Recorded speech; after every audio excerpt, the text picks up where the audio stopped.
과거 일본으로부터 침략을 당했고 일본과 전쟁을 했고 그렇기 때문에 일본에 대한 철저한 혐오 그런 트라우마를 가지고 있는 데다가 일본은 미국의 가장 강력한 동맹 중에 하나거든요. 그러니까 지금 다카이치 사나에 총리가 그런 발언을 한 것을 이게 이제 좀 울고 싶은데 뺨을 때려준 셈인 거거든요. 네. 일본은 손을 좀 봐주고 싶은데 기회가 마땅치 않았는데 이 발언이 나왔다 됐다 이걸 기회로 해서 중국이 이제 자기들이 가지고 있는 수단 그리고 일정한 수준까지 동원을 해서 일본에 대해서 지금 압박을 가하고 있는 거거든요. 그럼에도 불구하고 아마 중국은 나름대로 판단을 할 겁니다. 이게 어느 수위까지 할 수 있는지 그런 것들을 아마 보고 있을 거라고 생각합니다. 다카이치가 오히려 중일 갈등에서 리더십 손상, 파회와 국면에서는 리더십 손상을 다카이치 쪽이 됐지 않을까라는 그거는- 예상을 좀 해봤는데 어때요? 돈을 향한 말초적 신경을 인정하라 경제적 본능. 일부에서 우리가 미국 NSS의 큰 그림을 봤습니다. 그 전략이 가장 먼저 부딪히는 현장이라고 할까요? 바로 중일 갈등 거긴데요. 날이 갈수록 살벌해지는 중일 관계를 통해서 한반도를 포함한 동북아시아의 정치 경제적 조건을 좀 꼼꼼히 따져보도록 하겠습니다. 문성무 국가전략연구원 통일전략센터장과 함께 다시 얘기 나누겠습니다. 안녕하세요. 네, 안녕하십니까? 일부에서 NSS를 통해서 미국의 의도가 이렇구나. 그러면 우리한테 기회는 무엇이구나. 이런 식으로 사람들이 조건을 잘 따져볼 수 있는 좋은 시간을 가졌습니다. 그래서 조금 더 구체적으로 보고 싶은 부분이 이제 중일 갈등이에요. 네. 왜냐하면은 최근에 있었던 수준에서 되게 높은 수준으로 진행이 되고 있고 최근이죠. 그 최근 중국군 항공모함이 일본의 오키나와 일대를 쫙 돌았더라고요. 이걸 네. 보니까 오키나와 그쪽을 우리 일부에서 잠깐 말했지만 오키나와에 미군이 엄청 주둔하고 그럼요. 있는데 네. 주한미군에 훨씬 배나 되는. 그런데 거기를 디귿자로 중국 항공모함이 훑고 지나가서 네. '와 이거 너무 무섭다.' 이런 생각이 들었거든요. 네. 네. 그 정도 사실 군사적인 모험이랄까요? 도발이랄까요? 보셨어요? 예, 최근에? 그러니까 이제 음. 우리가 지금 이런 상황이 벌어지는 배경을 좀 음. 이해할 필요가 있는데 최근에 다카이치 사나의 일본 총리 취임하고 그리고 이제 국회 질의 답변 과정에서 네. 한 의원이 질문을 했죠. 음. 대만 유사시 일본은 어떻게 할 것인가? 음음. 그러면 뭐 개입할 수밖에 음. 없다라는 그런 형태의 발언이 있었고 네. 결국 중국이 그 발언을 지금 문제 삼고 있는 거거든요. 그 발언 중에 인상적인 걸 또 마저 소개해 드리고 싶어요. 네. 그러니까 다카이치가 음. 그런 말을 하자 음. 우리 오사카 그 대사가 "더러운 목을 베어 버리겠다." 그게 이제 일본에 근무 주재하고 있는 중국 총영사죠. 네네. 네. 총영사. 네. 그러니까 그 말이 굉장히 참 입에 담기 민망한 그런 외교적인 언사가 전혀 전혀 아닌 아니잖아요. 거죠. 네. 제가 볼 때는 그런 거예요. 중국은 일본에 대한 트라우마가 있잖아요. 음. 과거 일본으로부터 침략을 당했고 일본과 전쟁을 했고 음. 그렇기 때문에 일본에 대한 철저한 혐오 음. 그런 트라우마를 가지고 있는 데다가 네. 일본은 미국의 가장 강력한 동맹 중에 음. 하나거든요. 네. 그러니까 지금 다카이치 사나에 총리가 그런 발언을 한 것을 음. 이게 이제 좀 울고 싶은데 뺨을 때려준 어. 셈인 거거든요. 네네네. 한번 일본은 손을 좀 봐주고 싶은데 어. 기회가 마땅치 않았는데 네. 이 발언이 나왔다 됐다 이걸 기회로 해서 중국이 이제 뭐 자기들이 가지고 있는 수단 음. 그리고 일정한 수준까지 음. 동원을 해서 음. 일본에 대해서 지금 압박을 가하고 있는 거거든요. 그러니까 말씀하신 대로 네. 외교적으로 음. 그런 말을 하면 안 되거든요. 아니 일상생활에서 우리가 싸울 때도 "네 목을 베겠다." 이거는 센 그 말인데 말이 안 되는 외교적 거죠. 언어로 썼다? 그럼요. 근데 저는요. 그렇게 말을 하면 그게 중국의 이익이 되고 음. 그게 일본에게 아픔이 되느냐? 네. 전혀 아니거든요. 어. 그게 무슨 중국의 이익이 되겠습니까? 음. 국제사회가 봤을 때 중국은 저런 나라밖에 안 되는구나. 음. 중국의 외교관의 수준이 음. 저 정도밖에 안 돼. 역시 음. 중국은 늑대 외교야. 음. 이런 걸 그냥 보여주는 거거든요. 음음. 거기에다가 그렇게 하니까 다카이치 총리에게 그게 뭐 손해가 되고 그게 뭐 위험이 됩니까? 오히려 일본 국민들은 오 그래 다카이치 총리 잘해 최고야.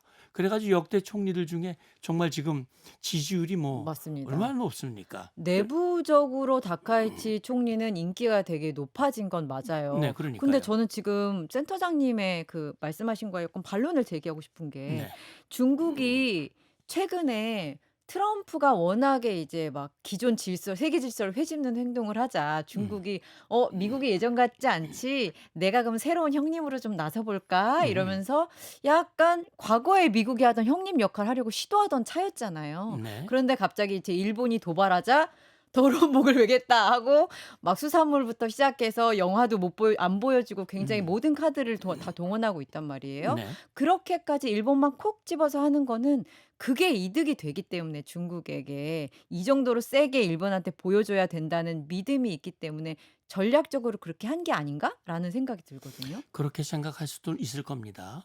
그러나 저는 조금 관점을 달리하거든요. 네. 왜 그러냐면 우리는 중국의 그런 행동을 볼 때 중국이라고 하는 정치 권력 체계를 우리가 좀 들여다볼 필요가 있어요. 네. 중국은 어떤 나라입니까? 일당 독재 체계입니다. 그리고 시진핑의 말은 황제의 명령과 같아요. 음. 시진핑의 말을 꺼내면 그 누구도 거기에 노라고 할 수가 없습니다.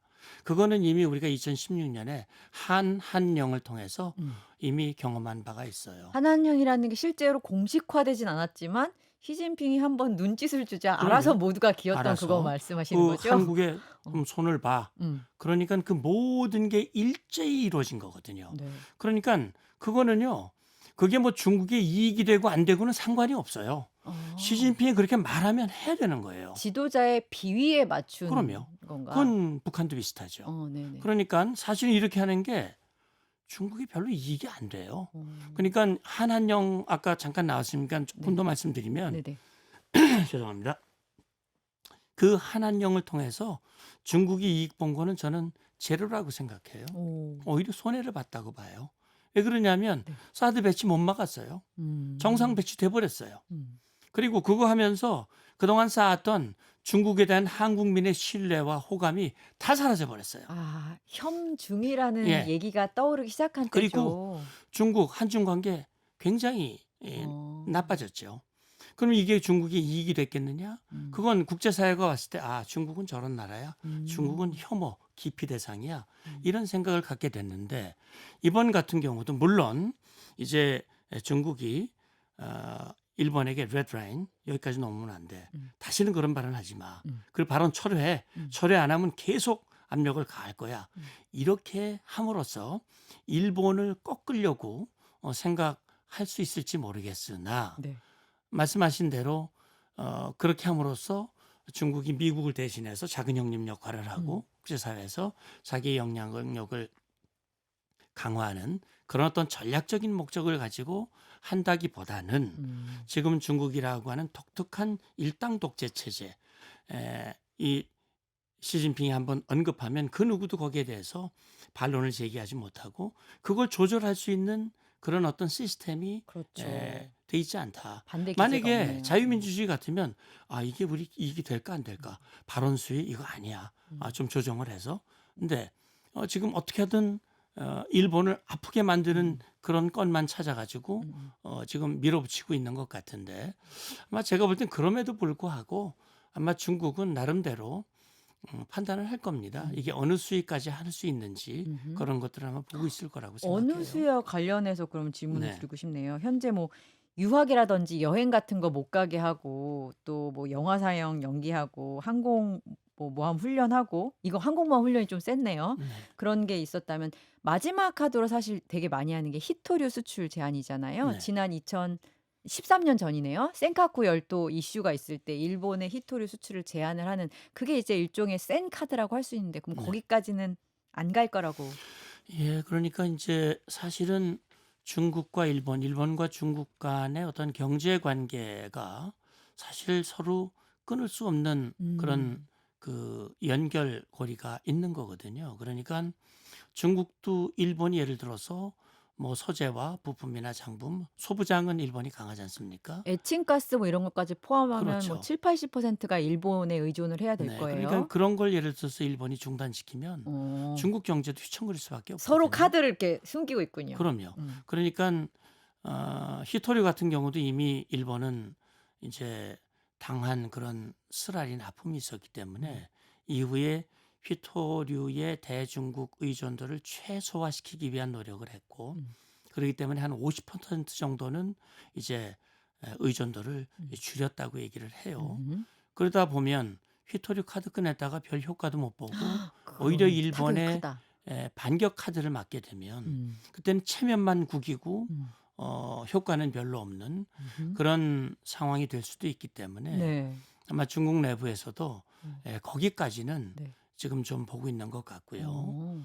어. 물론 지금 미국이 뭐 공개적으로 일본을 지지하거나 일본 편을 들어서 일본에 도움을 주거나 하는 걸 하지는 않고 있지만 그러나 일본은 명백히 미국의 동맹이고요. 네. 더군다나 오키나와 같은 경우는 주일 미군이 주둔하고 있는 핵심 기지이기 때문에 이 상황을 지금 미국도 관찰하고 있을 거예요. 그래서 돈을 넘는 행동을 하게 된다면 네. 미국도 좌시할 수 없거든요. 동맹국을 보호해야 되기 때문에. 무섭다.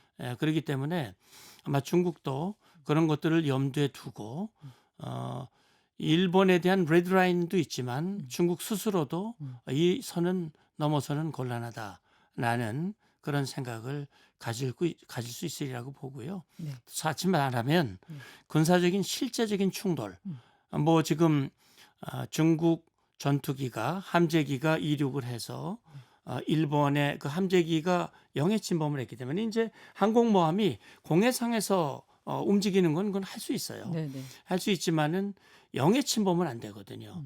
그래서 영해 침범한 거에 대비를 해서 F-15 전투기 일본 전투기가 이제 갖고 거기에 레이더를 조사를 했다고 그래요. 네. 레이더를 저거를 맞추겠다라는 의지의 레이더를 전에. 쐈다고 하는 것은 상당히 위험한 행동이기 그쵸. 때문에 일본이 항의를 했고 거기에 대해서 이제 중국이 또 반론을 가하는 그런 상황이지만 어쨌든 이것이 무력 충돌로 이어지는 것까지는 아직 가지는 않을 것이다. 저는 그렇게 봅니다. 근데 저 그 레드라인이 사실 누가 "여기가 정말 정확히 레드라인이야."라고 말하기는 어려울 것 같은데 지금 군사적인 설명해 주신 군사적인 그 대치 수준으로 봐서는 충분히 발사 직전까지 간 거잖아요. 네. 중국 함재기가 뭐 보니까 뭐 거의 오키나와 섬을 훑듯이 간 거고 레이저를 조사했다는 거는 정말 "발사 직전에 저기다 맞출 거야."라고 이제 조준을 한 거잖아요. 그래서 이거를 넘는 수준이라고 하면 진짜 충돌 그 자체밖에 없을 것 같거든요. 그럼요.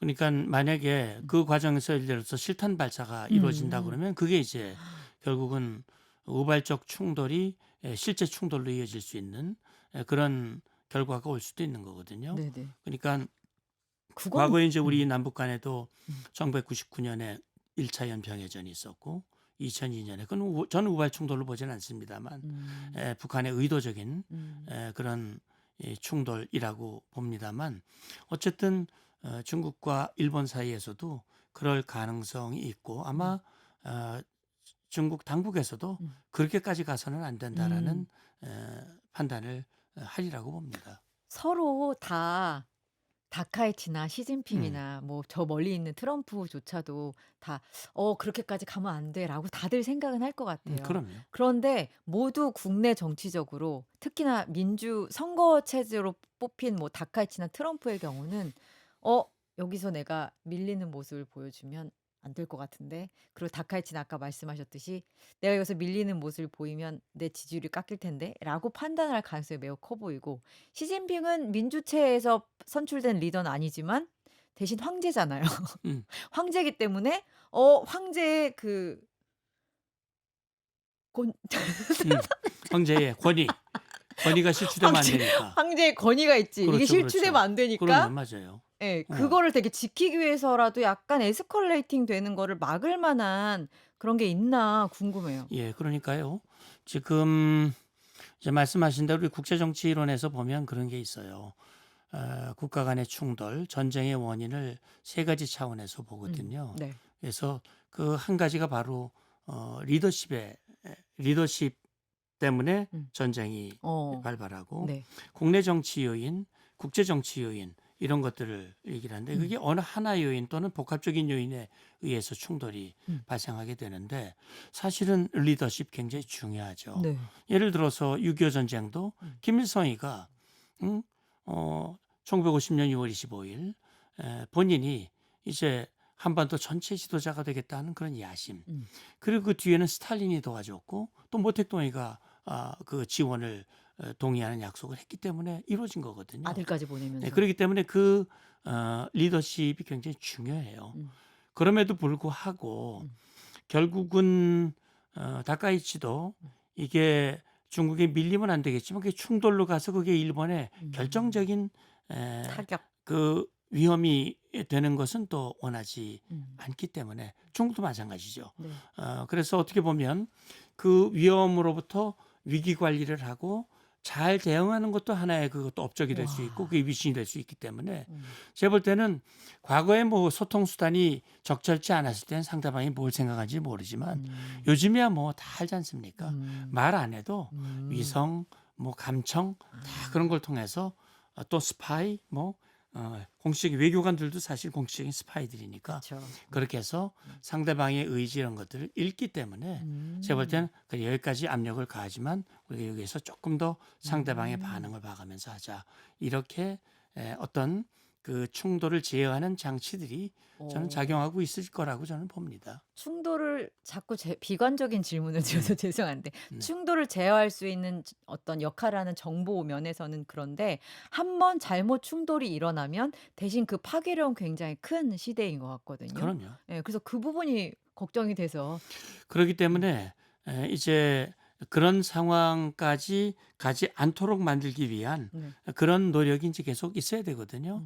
그래서 우리가 일본, 중국 또 한국을 포함해서 한중일 3자 협력을 위한 그런 협의체가 그동안 가동이 되어 왔잖아요. 네. 최근에도 가동이 돼 있었고 근데 원래 중일 내년 초에 그쵸. 그 3자 음. 회담을 하도록 예정도 돼 있었는데 이제 중국 측이 그거를 깼죠. 거부하는 바람에 깨졌는데 음. 그래서 저는 지금 당장 군사적 충돌로 해서 그게 득이 될 거라고 중국도 생각하지 않을 거고 일본도 생각하지 않을 거예요. 그렇기 때문에 그게 저는 견제 장치라고 아. 보는 겁니다. 이 수위를 높이는 음. 나름대로의 그 상대방을 압박하기 위한 카드를 지금은 사실은 거의 중국이 일방적으로 하고 이 일본은 좀 견제하고 막는 그런 상황으로 이어져 가고 있지만 이 상황이 조금 길어지긴 할 것 같아요. 네. 그러니까 너무 길어지는 것도 사실은 서로에게 도움이 되질 않거든요.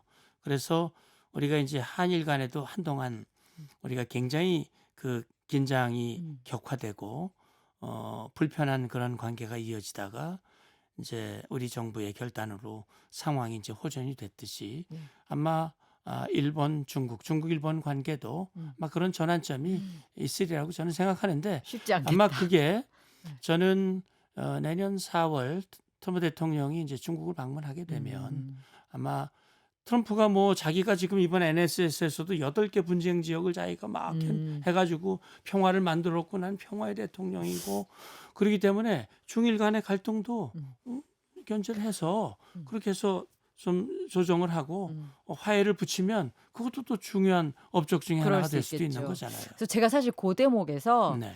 일본이 거기서 좀 불리해지겠다라는 생각을 했어요. 네. 왜냐하면 트럼프 입장에서 둘을 화해는 시켜야겠는데 음. 야 니네 일로 와서 서로 악수하고 화해 이런 거 많이 하잖아요. 그럴 때 더 아쉬운 쪽이 누구인가? 음흠. 미국 말을 더 누가 잘 듣는 모습을 보일까 생각해 보면 사실 중국보다는 일본이거든요. 그래서 다카이치가 오히려 중일 갈등에서 리더십 손상, 화해와 국면에서는 리더십 손상을 다카이치 쪽이 더 입지 않을까라는 그거는- 예상을 좀 해봤는데 어때요? 그건 어떤 형태로 하느냐에 따라 다르겠죠. 이를테면 그래 그 발언 철회해 이렇게 하면서 화해를 한다면 말씀하신 대로 다카이치가 상처를 입는 거지만 이미 지난 건 다 잊어버리고 이제 끝났으니까 여기서 스톱.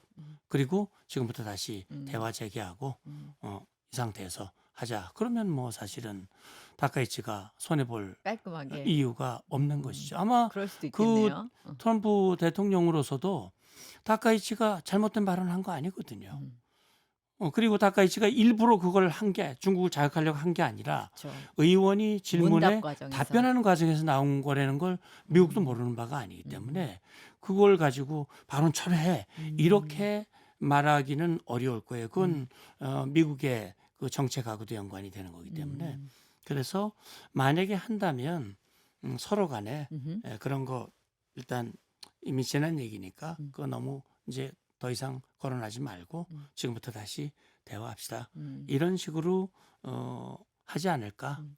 트럼프가 좀 거칠잖아요. 그래서 제가 한번 그런 예. 시나리오를 써 봤고요. 네. 사실 뭐 일본 걱정할 때가 아니라 음. 우리를 걱정해야죠. 네. 우리나라 같은 경우는 사실 중국과 일본 두 쪽 모두에 굉장히 적절한 이익의 균형을 맞추고 있잖아요. 중국의 경우에는 경제적 이슈가 있고 일본의 경우에는 약간 가치 동맹의 이슈가 있는데 지금 이렇게 한 중일이 뭐 갈등 국면이 쭉 갈 때 우리한테 좀 구애를 하는 느낌도 좀 받아요. 그러니까 "내 편 들어줘." 이거죠. 그러니까 일본도 요즘에 보면은 한국에서 벌어지는 협중 시위 열심히 보도하더라고요. 네. "우리만 그런 거 아니고 쟤네도 그래." 이러면서. 그리고 중국은 마찬가지로 역사 문제와 관련해서 일본이 반성하지 않는 태도를 보이는데 한국도 비슷한 처지야. 이런 거 되게 강조하고. 맞아요. 이럴 때 서로의 일종의 러브콜 원래는 안 그러더니 일종의 러브콜이 있을 때 우리의 자세는 어때야 할지. 예. 그러니까 뭐 우리는 이제 어떻게 보면 일본도 중요하고 중국도 중요하잖아요. 그렇죠. 말씀 뭐 잘 해주셨습니다만 일본은 우리와 자유민주 가치를 공유하고 있고 또 특히 안보적 측면에서 일본은 우리가 미국과 동맹이고 네. 또 한미일 안보 협력 음. 특히 2023년 8월 캠프 데이비드에서 음. 한미일이 함께 만나서 함께 안보 협력을 하고 함께 공동 발전하기로 이미 합의하고 약속을 했고 특히 한일 간에는 셔틀 외교가 음. 이어지고 있고 또 다음 달에 이 대통령이 또 다카이치 만나러 다카이치 갑니다. 고향 음. 그곳 가서 거기에서 이제 또 정상회담 하기로 예정이 돼 있고요. 일본 한일 관계 매우 중요하죠. 중국 한중 관계는 우리 한한령 때문에 조금 소원했었지만 그러나 중국도 깨달은 것 같아요. 음. 한국을 저렇게 해서는 안 되겠구나. 그래. 우리 손해만 봤다 우리가. 음. 그래서 이제 뭐 반성한다는 말은 안 했지만 네. 그러나 중국도 이래서는 안 되겠다. 그래서 한국과의 대화를 재개하고 그리고 더군다나 일본과 관계가 불편해지면서 이제 뭐 안 하던 독도도 뭐 우리 편 드는 것 같이 이야기를 하고 그러니까요. 그럼에도 불구하고 네. 중국은 여전히 사실은 북한 편입니다. 음. 북한 편이에요. 북한이 좋아서라기보다는 최근에 나온 좋아서 호불호를 떠나서 중국에게 꼭 필요한 존재라는 판단 때문이죠. 그래서 순망치안이란 얘기는 진짜 오래 그렇죠. 했죠. 네. 그러니까 최근에 나온 군비 통제 군축 비확산 백서에서도 북한 비핵화라는 표현이 빠져버렸거든요. 그렇기 때문에 중국은 여전히 북한 편임에도 불구하고 우리에게는 중국이 경제적으로 중요한 또 협력 상대이고 또 안보 문제, 북한 문제에 있어서 중국의 협조가 우리로서는 무엇보다 중요하거든요. 그런 차원에서 지금 우리가 뭐 공개적으로 어느 쪽에 편을 드는 표현을 한다거나 이렇게 하는 것은 적절치 않아 보이고요. 어쨌든 중심을 잘 잡고 지금 정부가 그 외교 안보의 어떤 기조랄까 그걸 이제 실용과 국익이라고 하는 표현을 썼잖아요. 제가 볼 때는 아마 트럼프도 실용 국익을 지금 추구하는 것 같아요. 네. 그러니까 지금 우리로서도 그런 이 기조와 방침에 따라서 일본과도 좋은 관계를 유지하고 또 중국과도 지금 이제 시진핑 주석하고 경주에서 만났잖아요. 네. 시진핑 주석이 조금 마음이 불편한 상태에서 우리를 만났을 가능성이 있어요. 한미 정상회담에서 굉장히 중요한 합의를 했는데 거기에 대해서 뭐라고 할 수도 없고 지금 한중 관계 회복하자고 만나자는 판에 그걸 부정적으로 말할 수도 없는 좀 불편함에도 불구하고 표정 관리를 하면서 이제 만났단 말이죠. 농담도 하고. 예, 그럼요. 네. 그래서 어쨌든 그게 사실 국가 간의 관계거든요. 예, 중국 입장에서는 한중 관계를 그르치지 않기 위해서는 네. 그런 것들이 좀 거슬리긴 하지만 그걸 뭐라고 하기가 어려운. 네. 그래서 우리는 그런 상황에서 중국의 입장을 고려한 그런 그 중국과의 관계, 또 일본과의 입장을 고려한 그런 한일 관계, 그런 것들을 잘 해나가고 또 기회가 된다면 이제 그런 걸 떠나서 우리가 한중일이 이웃으로서 가까운 이웃으로서 잘 지내고 또 3자 그 회동을 좀 다시 회복을 하자. 그런 얘기들은 우리가 또 중립적으로 또 할 수도 있잖아요. 우리만 할 수 있는 메시지인 것 같아요. 그럼요. 가장 적당한 메신저다. 예. 그런 그러니까 얘기하기에. 대한민국이요. 저는요. 그런 생각을 해요. 대한민국은 이제는 국제사회에서 정말 국제사회가 부러워하는 대한민국이 됐거든요. 그리고 대한민국은 사실은 중국과 일본과는 달리 어느 나라를 해코지한 적이 없어요. 맞아요. 예. 오히려 그렇네. 정말 우리 단군 우리 조상께서 홍익인간이라고 하는 훌륭한 정신을 후손에게 주셔서 널리 이익이 되는 그래서 그 국제사회에 이익을 주는 그런 대한민국이거든요. 그렇기 때문에 저는요 지금 오늘의 대한민국이 70년, 72년 전 우리가 이제 뭐 정확하게 말하면 75년 전에 6.25 전쟁이 있었으니까 그때 메가더 장군이 그 현명한 메가더 장군이 한국은 100년 이내에 일어서기 어려울 것이다. 이런 예언을 했지만 틀렸거든요. 완전 틀렸죠? 예, 그러니까 지금 대한민국은 정말 국제사회가 부러워하고 동경하고 좋아하는 그런 대한민국이기 때문에 말씀하신 대로 네. 대한민국은 얘기할 수 있어요. 중국에게도 얘기할 수 있고 네. 일본에게도 얘기할 수 있고 그 외에 어느 나라에게도 대한민국이 국제사회의 평화의 선도자로서 그런 이야기를 할 수 있는 그런 위치가 이젠 돼가고 있다. 앞으로 그런 역할이 더 많아질 것이다. 오히려 미국이 못할 일을 이제 한국이 그걸 대신해서 해야 할 일들이 꽤 많아질 것이다. 알겠습니다. 라는 생각이 들어요. 뭔가 막판 가니까 가슴이 웅장해지네요. 근데 정리를 해보면 네. 한국의 그 전략적 가치가 굉장히 커지고 있고 네. 이 부분과 관련해서는 정말 서로의 이해가 충돌하는 굉장히 엄혹한 시대에 우리는 약간 외교적으로는 전략적인 모호성을 우리 국익을 최대화시키는 방식으로 유지하면서 케이스 바이 케이스로 좀 대응을 해야겠다. 이렇게 정리를 하면 될 것 같습니다. 오, 그러고 보니까 우리 북한과 실무 경험 50번 이상 우리 준장 출신 센터장님의 얘기를 그러니까 이론과 실무를 곁들여서 들으니까 이 중일 갈등이 내포하는 이 동북아 질서에 대해서도 이해가 쏙쏙 됐습니다. 다음에도 또 좀 진행된 상황 보면서 모셔서 좀 좋은 얘기 많이 들려주세요. 알겠습니다. 감사합니다. 지금까지 문성무 국가전략연구원 통일전략센터장과 함께했습니다. 감사합니다. 감사합니다.